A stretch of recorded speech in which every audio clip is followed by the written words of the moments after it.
Hello friends, Radhe Radhe, हर हर महादेव। देखिए गुरु जी हमारी life को अच्छा करने के लिए कितनी अच्छी बातें बता रहे हैं। आप भी सुन के अपने जीवन को कृतार्थ करें।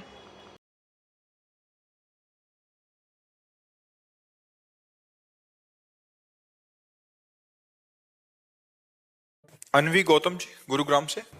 राधे राधे। राधे राधे महाराज जी। महाराज जी, हमको कैसे पता चलेगा कि भगवान जी को जो हमने प्रार्थना की है वो उन्होंने सुन ली है? जैसे हम भगवान से प्रार्थना कर रहे हैं और हमारा हृदय शीतल होता जा रहा है, एक आनंद की अनुभूति होती जा रही है, तो हमारी बात भगवान सुन रहे हैं। और वो बात वही सुनेंगे जो भाव भरी होगी। अन्य आश्रय शून्य, आर्त भाव और फिर पुकार हुई तो भगवान हमारी बात सुनेंगे। और जब सुनेंगे तो तत्क्षण उसका उत्तर मिल जाएगा, आपको हृदय में आ जाएगा, हमारा काम हो गया। काम बाद में होगा, अंदर पहले आ जाएगा, हमारी बात भगवान ने सुन ली। और वो तब जब भाव भरी हो, आर्त पुकार हो। भाव बिन सुनी पुकारे मैं कभी सुनता नहीं, भाव पूरित टेर ही करती मुझे लाचार है। भगवान कहते हैं अगर भाव से रहित पुकार है तो मैं सुनता ही नहीं। और भाव से जब हम पुकार रहे हैं तो हमारे भाव में ही उत्तर आ जाता है कि भगवान ने मेरी बात सुनी। हमने सेकंड में देखा अपनी बात को पूरी होते हुए। सेकंड, अगला सेकंड वो कार्य पूरा, मतलब पर उसके लिए समय होता है, वो ऐसी परिस्थिति होती है कि अब भगवान के सिवा कोई बचा ही नहीं सकता, केवल भगवान। अब वो सीधे भगवान के पास बात जाएगी और बात एकदम से सेकंड में। एक आदमी नशे में आ रहा है, मोटरसाइकिल को खूब रफ्तार में चलाते हुए, और मस्ती से जा रहे हैं दर्शन करने ठाकुर जी के। और वो इतने नशे में कि हमारे दोनों पैरों के बीच में पहिया ऐसे राधा, वो बंद हो गई मोटरसाइकिल, वहीं ठप हो। अगर वो बंद ना होती तो ऊपर चढ़ जाती। तो उनका भैया ये क्या है? तो उसने कहा पहले बताओ ये बंद कैसे हुई?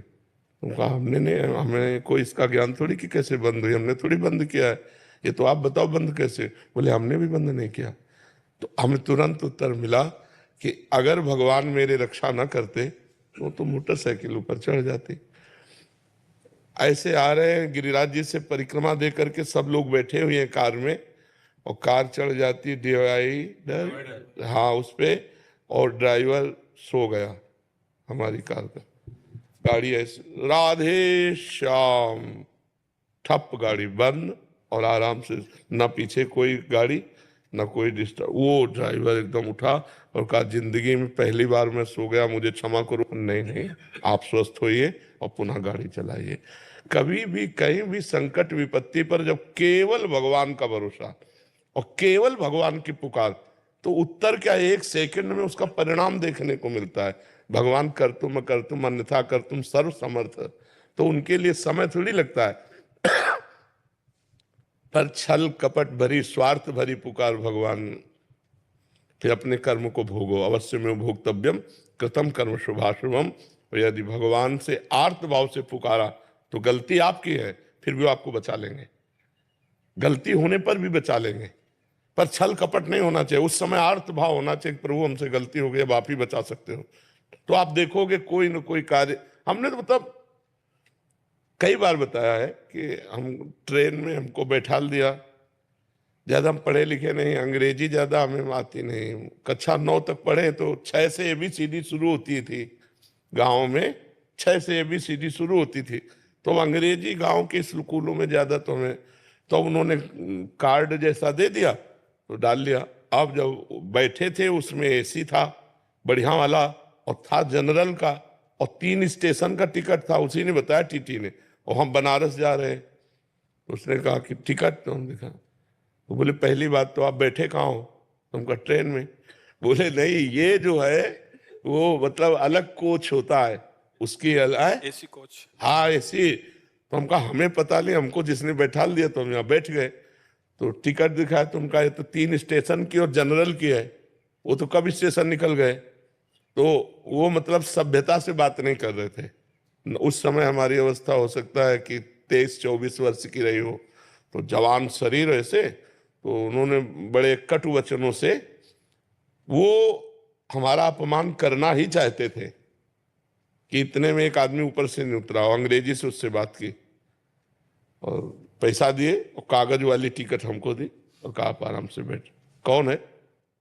देखने को लग रहा है कि आदमी है, लेकिन वो भगवान है। वो उठा और तत्काल मेरे अपमान को रोक करके और उनको अंग्रेजी से बात की, चुप किया, पैसा दिया, काट दिया। वो पल पल में सुनता है, पल पल में देखता है, पल पल में संभालता है, पर उसके सिवा कोई होना नहीं चाहिए, बस ये शर्त है। अगर कोई और भरोसा होता तो फिर वो बात नहीं होती। केवल भगवान भरोसे है। तो हर एक जगह नहीं, हजारों जगह हमने देखा है कि भगवान ने हर व्यवस्था, हर बात संभाली है। तो जब हमारी पुकार अन्य आश्रय रहित हो, केवल भगवान से हो, हम केवल भगवान को अपना मानते हैं, तो पुकार चली जाएगी, हृदय शीतल हो जाएगा, तुरंत उत्तर समझ में आ जाएगा। तो पुकार चली जाएगी, हृदय शीतल हो जाएगा, तुरंत उत्तर समझ में आ जाएगा। कुसुम जी अंबाला से। राधे राधे महाराज जी। राधे राधे महाराज जी। महाराज जी, सतोगुण, रजोगुण और तमोगुण किन कारणों से अपना प्रभाव डालते हैं? क्या ये हमारे द्वारा किए गए कर्मों के कारण अपना नहीं प्रभाव नहीं दिखाते नहीं, इनका प्रभाव ही है। जैसे गर्मी है, सर्दी है, बरसात है, ये सब पर अपना प्रभाव डालती है ना। इसका कोई कर्मों से लेना देना नहीं। साधु हो, दुरा असाधु हो, बच्चा हो, बूढ़ा हो, मनुष्य हो, पशु हो, पक्षी, सर्दी है तो सब पर है, गर्मी है तो सब पर। ऐसे त्रिगुण माया है, सतोगुण, रजोगुण, तमोगुण, इनका चक्कर चलता रहता है, पूरे सबके हृदय में चलता रहता है। अब भजन के द्वारा इनको मिटाया जाता है। जैसे कोट्स, पैंट, टोप लगाकर हम सर्दी से बचते हैं, ऐसे 3 गुणों से बचना है तो भजन करना पड़ेगा। नाम जप के द्वारा हम तमोगुण को नष्ट करते हैं, रजोगुण को नष्ट करते हैं, सतोगुण को भोजन सात्विक, तभी कहते हैं मुर्गा मछली मत खाओ, शराब मत पियो, पराई माता बहनों की तरफ गंदी दृष्टि मत रखो। इससे तुम्हारा रजोगुण तमोगुण कम हो जाएगा। सात्विक भोजन पाओ, सतोगुण बढ़ेगा, अच्छे विचार, पवित्र क्रियाएं, धीरे धीरे भगवान में इतना तन्मय हो जाओ कि कर्ता भाव भी चला जाए, तो सतोगुण, रजोगुण, तीनों गुणों से आप मुक्त हो गए, माया मुक्त हो गए। और माया मुक्त हो गए तो भगवान प्राप्त हो गए। इनका प्रभाव सब पे रहता है, साधु असाधु, घर गृहस्थी, लड़का बच्चा बिटिया, सबके ऊपर रहता है। 3 गुणों का चक्र ऐसे चलता है जैसे प्रकृति के द्वारा जो सर्दी गर्मी बरसात दी जाती है सबको प्राप्त होती है, ऐसे सतोगुण, रजोगुण, तमोगुण सबको प्राप्त होता है। जैसे जो आहार राक्षसी करता है तो उसमें तमोगुण की स्थिति रहेगी, सतोगुण जरा सा आया चला गया। जो राजसिक करता है तो उसमें रजो भाव, काम आदि इच्छाएं नाना प्रकार की, और तम की भी वृत्ति रहेगी, पर रहेगा रजोगुण। अब जैसे सतोगुण है तो काम क्रोध आदि ऐसे आए और गए, उसके टिकेंगे नहीं, क्योंकि सतोगुणी व्यक्ति है, उसमें क्षण मात्र के लिए आए, चढ़े गए। लेकिन तमोगुणी व्यक्ति में वही स्थिति बनी रहेगी, दया आदि क्षण मात्र के लिए आए बस चले गए। तो हमको क्या करना, रजोगुण और तमोगुण दोनों को त्यागना है। पहले सात्विक भोजन, सात्विक जल, सात्विक वातावरण, सात्विक ग्रंथ, सात्विक दृश्य, सब सतोगुणी हो तो हमारे अंदर सतोगुण बढ़ेगा, रजोगुण तमोगुण को दबा देगा। और फिर जब भजन बनेगा तो गुणातीत हम हो जाएंगे, सतोगुण का भी त्याग कर देंगे, तब माया मुक्त जीव होता है। इसका प्रभाव सब पर पड़ता है। भजन के द्वारा ही से रोका जा सकता है, दूसरा कोई उपाय नहीं। जैसे सर्दी पड़ रही तो हम अच्छे कपड़े पहन लिए, कंबल ओढ़ लिए, अग्नि के पास बैठ गए तो सर्दी से बच गए। ऐसे ही सतोगुण, रजोगुण, तमोगुण, मायाकृत प्रभाव से बचना है तो राम राम, कृष्ण कृष्ण, हरि हरि आपको जपना होगा। नाम जपने से ही आपका ये त्रिगुण आत्मा जो माया का प्रभाव है उससे बचाव हो सकता है, दूसरा कोई नहीं हो सकता। कार्तिक कपूर जी दिल्ली से। श्री हरिवंश महाराज। श्री हरिवंश महाराज जी, आपके चरणों में कोटि कोटि प्रणाम। महाराज जी, जैसे एक साधक प्रभु से मिलने के लिए उनके विरह में तड़पता है, मगर बहुत मुश्किल कोई ऐसा होगा, बहुत मुश्किल कोई ऐसा होगा जो भगवान से मिलने के लिए तड़पता हो। ये सब मतलब ऐसा समझो करोड़ों भक्तों में कोई एक होगा। भजन कर लेना, खा पी के सब वो बैलेंस बना के चल, भगवान के लिए तड़पना, मतलब इस बात पर जरा आइए, जैसे भूख से कोई तड़प रहा है, प्यास से कोई तड़प रहा है, ऐसे वो भगवान के लिए तड़प रहा है। ये तो करोड़ों भक्तों में, करोड़ों संसारी पुरुषों में नहीं, करोड़ों भक्तों में कोई एक ऐसा होगा जो तड़प रहा हो हृदय से। थोड़ी देर रो के आंसू दिखा देना वो बात अलग है। मान लो हम रो रहे हैं, चर्चा भगवान की चल रही और चिंतन कोई और चल रहा है, अंदर से चिंतन चल रहा है किसी दुखद घटना का संसारिक, और उसके प्रभाव से हम रो रहे हैं और सामने दिखाई दे रहा है कि कितना बड़ा भगत है, भगवान की चर्चा में रो रहा है। ऐसा नहीं है। भगवान के लिए तड़प करके जो रो रहा है, सतरति सतरति सा लोकांतार्यति, वो स्वयं तर जाता है, स्वयं तर जाता है, लोगों को तार देता है। तो ऐसा भक्त कोई बिरला ही होता है। तो क्या प्रश्न है? महाराज जी कह रहे हैं कि काफी बार महाराज जी आपको देखा कि कोई पद चल रहा है या नाम चल रहा है या श्री जी के विषय में सुनते ही आप श्री के नेत्रों से अश्रु प्रवाह होने लगता है। महाराज जी ये एक प्रेम का कैसा स्वरूप है? खास बात नहीं, आंसू तो बहुत ही लोग डालते रहते हैं। अब हमारे प्रभु की चर्चा हुई, मेरे प्रभु हैं, उनके लिए तो वो खास बात अंदर की होती है, बाहरी नहीं। खास बात जैसे कोई दिल को मसला करे, शायद इसको ही इश्क कहते हो। इश्क माने प्यार, उर्दू में उसे इश्क कहते हैं, हिंदी में उसे प्रेम कहते हैं।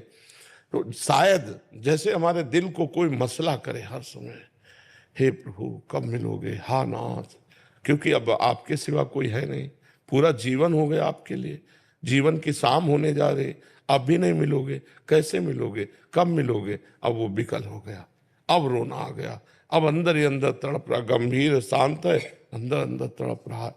अब वो जो अंदर कुछ होता है उसे प्रेम कहते हैं। बाहर रोना या हा कृष्ण कह के चिल्ला देना, वो 1 मिनट के लिए हम बनावटी भी कर सकते हैं, लेकिन अंदर बनावटी नहीं होता, अंदर असली बात होती है। तो शायद इसको ही इश्क कहते हो, जैसे कोई दिल को मसला करे। जो मैं ऐसा जानती प्रीति के दुख होए, नगर ढिंडोरा पीटती यदि प्रीति न करियो कोई, मीरा जी कह रहे, अगर मैं ऐसा जानती कि प्रीति करने से ऐसा दुख होता है, मैं पूरे नगर को बोल देती प्रेम मत करना कृष्ण से, क्योंकि वो पीड़ा सहन करना मुश्किल होता है। दरस बिन दुख न लागे नैन, जब से तुम बिछुरे पिए प्यारे, कबहु न पायो चैन, दरस बिन दुखन, हा कृष्ण हा पतित पाव। वो अंदर का विषय, बाहर से मौन बैठा है, अंदर से प्रेम का कोई बाहरी लक्षण नहीं है। ये जैसे कंप आ जाना, रो देना, ये तो किसी और कारणों से भी हो सकता है। वो अंदर का विषय, अनुभव स्वरूपम सूक्ष्मतरम प्रतिक्षण वर्धमानम कामना रहितम। जो प्रेम का स्वरूप है, कोई कामना नहीं, सूक्ष्म से सूक्ष्म, केवल अनुभव में आने वाला, और प्रतिक्षण बढ़ता रहता है प्रेम। ये भगवान की कृपा से मिलता है किसी भाग्यवान को। महाराज जी अभी जैसे शरीर की अवस्था 18 वर्ष है, तो माता पिता के आश्रित है, तो इसमें सबका आश्रय छोड़ के प्रभु का आश्रय सिर्फ कैसे? अंदर से माँ में प्रभु, पिता में प्रभु, छोड़ना थोड़ी, उसी में और मानना है। मेरे भगवान मेरे माँ है, मेरे पिता है, इनके चरणों के प्रताप से मैं भगवान को देख पा रहा हूँ। मेरी माँ है भगवान, मेरा पिता है भगवान, कहीं भागने की जरूरत थोड़ी। मंदिर में हम काष्ठ मूर्ति या पाषाण मूर्ति या अष्टधातु मूर्ति में भगवान की भावना कर सकते हैं? नहीं। मंदिर काहे का बना होता है? सीमेंट का, पत्थर का नहीं बना होता। तो ये 5 भौतिक मंदिर है, कितना बढ़िया मंदिर है। और इस मंदिर के गर्भगृह में, हृदय में भगवान वास करते, सबके हृदय अछत विकारी। अगर हम अपनी माँ में भगवान को देख पावे, अपने पिता में भगवान को देख पावे, और बूढ़े माता पिता की सेवा कर पावे, तो मुझे लगता है इससे बड़ा मंदिर में जाकर सेवा करने की जरूरत नहीं पड़ेगी, वही भगवान मिल जाएंगे। अपने माता पिता को छोड़ दे और वो बूढ़े हैं, अब उनकी सेवा नहीं हो पा रहे, और मंदिर में जाके दूध चढ़ाओ, तो तुम्हारा कल्याण नहीं होने वाला, कल्याण नहीं होने वाला। समझ रहे हो ना? कुछ छोड़ना नहीं है, भगवान जो हैं उनको पहचान लेना है, उन्हीं का आश्रय लेना है। माँ में भगवान है, पिता में भगवान नहीं। जब भगवान चले जाते हैं तो देखो, माता पिता के शरीर को जला दिया जाता है कि नहीं, या किसी के शरीर को जला दिया जाता है। आदर तो हम भगवान का ही करते हैं, अंदर से भगवान चले गए तो फिर हम शरीरों का आदर नहीं करते। कोई भी हो, कितनी देर लगाए रहोगे छाती से? आखिरकार ये कहना ही पड़ेगा पैसा देके कि जला दो भाई इस शरीर को। क्यों? क्योंकि वो चले गए, और वो जो थे वो भगवान थे, सब में भगवान बैठा हुआ है।